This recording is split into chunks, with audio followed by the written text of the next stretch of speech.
Empire State. Say what you want about reality talent shows, but the likes of X Factor and New Zealand's Got Talent has given any number of artists a chance to shine and get their work out there, and one of them is Whenua Patuwai. He was runner-up in X Factor, of course, and this week is releasing his debut album called The Soul Sessions, and Whenua Patuwai is with us. Good to see you. Good to see you too. Very good playing. I'm loving that. So just take us back to the entering of the talent show itself. You're sitting where? You're sitting in Christchurch. You're sitting in Gisborne. Christchurch. So okay. Yeah, that's where I. So you're sitting in Christchurch. Where in Christchurch you're sitting? Burnside. I love Burnside. Not as much as I love Linwood because that's where I'm from. But anyway, you're sitting in Burnside, and you say to yourself, "I want to be on a talent show."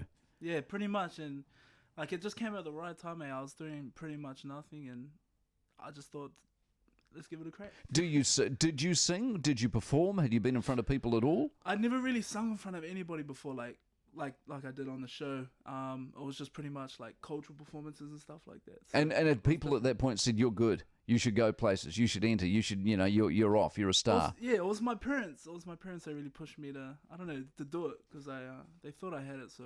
Where's the music come from? Is it just in your family? You've been around it all your life? Yeah, just my family. I mean, where I'm from Gisborne, like my whole family is musical, so like when I was a little kid, I just picked it up and started playing the guitar as well, just watching. And do you all sing and play and stuff like that? Yeah. Are they all good like you, or are they useless? Better. Oh, they're better than you. Better. And so you go and enter, because that's the whole genre of shows fascinates me, because of course in inviting 1,000 people to enter, most of them are useless and most of them are going nowhere, but every now and again you find a gem. And I suppose that's the beauty of it, isn't it, at the end of the day? So what was it like performing for the first time in a look at me kind of way? I don't know, it was just so different. I was so nervous at the time, and when I got up, I froze like inside, but I had to do it, and I just had to sing, and yeah, I guess I just shut everything out, and I don't know, sung. And what was the end goal? Did you enter to win, or did you enter to get noticed, to be able to put an album out, follow your dreams, etc.? Yeah, just I don't know, just to put my name out there and to show people, what type of music I like and who I am musically. So yeah, winning was a part of it, but not really a big thing for me. I mean, I just wanted to go on and sing pretty much. Because it's one of the lessons we've learned out of these shows is you don't actually have to win them to go on and do well. Yeah, I guess you just got to put in the hard work afterwards. Do you reckon you were robbed? Nah. You can't tell. I always thought it's very hard to tell. When you're talking about different talents, different skills, different genres, different music. I mean, who the hell knows who's better than anybody else? Why soul though? Where's that come from? I don't know. I guess it was just the genre I heard when I was a little kid. I mean, my parents used to play them a lot, like soul music, and my cousins and my uncles. And I think the first song I ever heard, and that's why I put on the album, was Midnight Train to Georgia. That's a great song. Because it was a song that used to play in the garage all the time, or at the dad's league game or whatever. So yeah, it's just, I don't know, it meant something to me. So I had to much has been made of your shyness, and I'm not sure that's fair. You don't seem as shy anymore. You seem to you settled into it, or were you never shy in the first place? No, I was definitely shy. I couldn't really like talk to anyone like this, or. But why not? I'm not sure. I guess I was just the guy who kept to myself, and who was just always with brothers, and that's pretty much it. And so you've come out of yourself in that sense. So that alone, I guess a little bit. X Factor helped me a lot with that. So tell you who, and we were talking about this off air. I tell you who, old Stan. Same thing. Very shy when he started out, of course, and now he's blossomed into. I rate him. I think he's an outstanding person and a lovely. And you've been on the road with him. Yeah, I went on the road with Stan, and that was the biggest tour since a long time ago. So I mean, straight after X Factor, I went on the biggest tour, and with Stan Walker as well, and a lot of great people, and I met some awesome people along the way. So. And by and large, people nice to you. And I mean, people. It must be strange to just suddenly be out there and everyone goes, we love you. Yeah, it's different. But the people are so awesome. I mean, if seeing me makes them happy, then I'm happy. I'm happy with that. How'd the album come together? How many people involved, and how? Because this was when was the X Factor? Middle of last year. Yeah. So we're talking a year since that's happened. Yeah. Oh, it's a long time. So you've been in the studio a lot for a long time? I've been gigging. I've been gigging a lot. Haven't really had time to be in the studio. It's like it was hard to sort of come up with something to put out.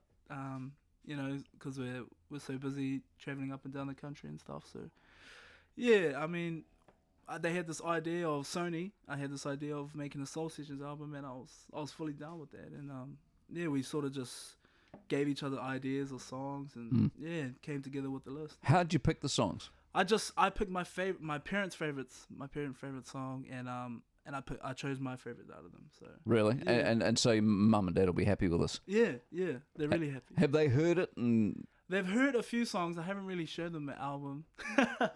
I don't really like. I don't know. I can't listen to myself, and yeah, and it's I don't freaky, like, eh? Yeah, You so- get used to that. I was Yeah. the same. There are people on the radio, people on the tele, all that sort of stuff. You always sound different than you think you do, and it's weird. Yeah, it's and you so don't want weird. to sit around and listen to yourself Yeah. because you think that's weird as well. but you get over all of that. So the recording or the performing on stage, which do you like better? You like being in the studio or you like being on the stage? Definitely on the stage, like live music, you can't beat it. Yeah, Yeah, just singing. I don't know. It's more who you more are. feeling. Yeah. Hey, do you change it up on stage? Yeah. So that's good because that's what I love about it. So you record one version in the studio and then you get on stage and Yeah. do something else with it. Yes. That- You got to change it up. Because the crowd loves that stuff. Yeah. Exactly. Right, now what are you going to play for us? I'm gonna play Terence Trent D'Arby, "Holding On to You." It's one of your favourites? Yes, one of my favorites. Okay, go for it. Let's hear it. I left the east side for West Coast beauty, a girl who burned my thoughts like kisses. She was down by street decree. She swore she pulled my best sheets out of me. Fat painted lips on a live white beauty, a tangerine girl with tambourine eyes. Her face was my favorite magazine, and her body was my favorite book to read. They say that all poets must have an unrequited love, that all lovers must have thought-provoking fears. But holding on to you means letting go of pain, means letting go of tears, means letting go of rain, means letting go of what's not real. Holding on to you. I left the rough side for a seaside, baby. A chamomile smile that pouts so cute. For every moment I breathe her sigh, her bosom contains my sweet alibi, yeah. And in an emotional mist, she breathes in fall and breathes it out as garden flowers. Why me of all the tough talk boys? I guess she heard my heartbeat through the noise. They say that all poets must have an unrequited love, that all lovers must have thought-provoking fears. But holding on to you, I left East Coast for a West Coast beauty, a woman who read my thoughts like kisses. She was down my street green. She swore she pulled my best shears out of me. Fat with lips on a seesaw canvas. Goodbye, Picasso. Oh, hello, darling. The soil was fertile where footsteps trod, and she's my new religion. She's all I got. They say that all poets must have an unrequited love, that all lovers must have thought-provoking fears.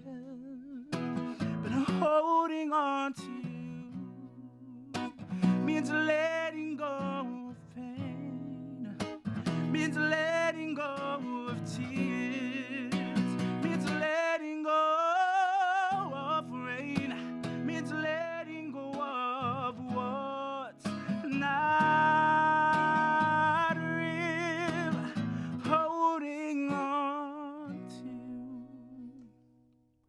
You ever thought of really letting your voice go and just getting it out there? That is amazing. Well done. Congratulations. The album's out Friday. Yes. Good on you. Friday. You ever worry about that voice? You just look. Sometimes, but you just got to do it. Good on you. Appreciate you coming in. Thank you You're very welcome much. back anytime. Whenua Patuwai. It is 8:23.